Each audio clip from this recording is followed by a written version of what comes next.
이재명 경기지사가 더불어민주당 대선 후보로서 첫 행보를 시작했습니다. 국회 취재기자 연결해 자세한 소식 알아보겠습니다. 장윤희 기자, 이재명 후보 오늘 행보 소개해 주시죠. 네, 이재명 후보는 오늘 대전 국립현충원을 시작으로 대선 후보로서의 첫 일정을 시작했습니다. 지방 분권 차원에서 서울이 아닌 대전의 현충원을 찾았습니다. 오늘 일정에는 당 지도부도 동행했습니다. 이재명 후보는 현충원 참배를 마친 직후 기자들과 만나 이낙연 후보 측이 무효표 처리 이의 제기를 한 것에 대해서는 말을 아꼈습니다. 이재명 후보는 오후에는 국회에서 송영길 대표 등 민주당 지도부와 상견례를 가졌습니다. 대선 후보로서 공식 인정을 받은 자리인데요. 송영길 대표는 이제부터 이재명 후보는 단순한 경기지사가 아니라 자랑스러운 대한민국의 집권 여당, 민주당의 대통령 후보가 된 것이라고 말했습니다. 사실상 무효표 논란을 차단한 발언으로 해석됩니다. 그러면서 하루 속히 경기지사직을 정리하고 대통령 예비후보 등록을 해 본격적으로 선거를 준비해야 한다고 말해 눈길을 끌었습니다. 이어 당 차원에서 대장동 대책위원회를 구성해 이재명 후보 지원에 나서겠다고 밝혔습니다.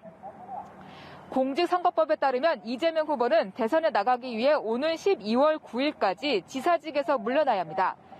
그동안 이재명 후보는 경기지사직을 최대한 끝까지 수행하겠다고 밝혔지만 선거 준비, 대장동 사태 대응과 맞물려 사퇴 시점이 당겨지는 것 아니냐는 관측이 나옵니다. 다만 예정된 경기도 국정감사는 소화할 것으로 보입니다. 이재명 후보는 송 대표의 지사직 사퇴 촉구 발언에 즉각 답변하지는 않았습니다. 대신에 경선에서 경쟁한 이낙연, 추미애, 박용진 후보에게 감사 인사를 전하면서 이낙연 후보 측의 무효표 처리 이의 신청을 의식한 듯 한편으로는 애석하게 생각한다고 밝혔습니다. 이어 4기 민주정부 창출을 위해 최선을 다하겠다고 다짐했습니다.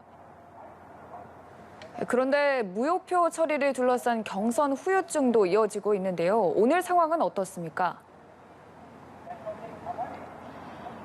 네, 이낙연 후보 측은 무효표 처리 방식의 이의를 제기하면서 오늘 오후 3시 중앙당사에 이의 신청서를 정식 접수했습니다.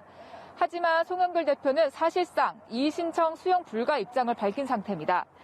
하지만 이낙연 캠프는 그 다음 문제는 또다시 논의를 해야 될 것이라며 강경 모드입니다. 지도부가 안이한 판단으로 화를 자초했다는 것인데 이낙연 캠프의 입장 직접 들어보시겠습니다. 당원 당규를 제대로 적용하면 이재명 후보의 득표율은 49.32%이고 과반에 미달한 것입니다. 따라서 당원 당규에 대한 결선 투표가 반드시 진행되어야 합니다. 정세균, 김두관 후보가 사퇴 전 받은 표는 유효하다며 당원 당규를 적용하면 이재명 후보의 득표율은 49.32%로 과반에 못 미친다고 밝혔습니다. 그럼 민주당 이재명 대선 후보 선출에 대한 국민의힘 움직임은 어떻습니까? 네, 국민의힘은 더불어민주당 대선 후보로 이재명 지사가 선출된 것을 계기로 대장동 사태 관련 대여 압박 수위를 높이고 있습니다. 국민의힘은 이재명 후보가 모든 공직에서 물러나야 한다고 촉구하기도 했는데요. 오늘 열린 김기현 원내대표의 긴급 기자회견 발언 직접 들어보시겠습니다. 이 지사의 후보직 사퇴야말로 부정부패 척결의 시작입니다.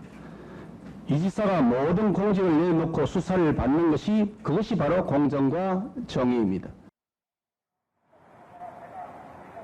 광주를 방문한 이준석 대표는 5.18 민주광장에서 이른바 이재명 대장동 게이트 특검 촉구 도보 1인 시위를 이어갔습니다.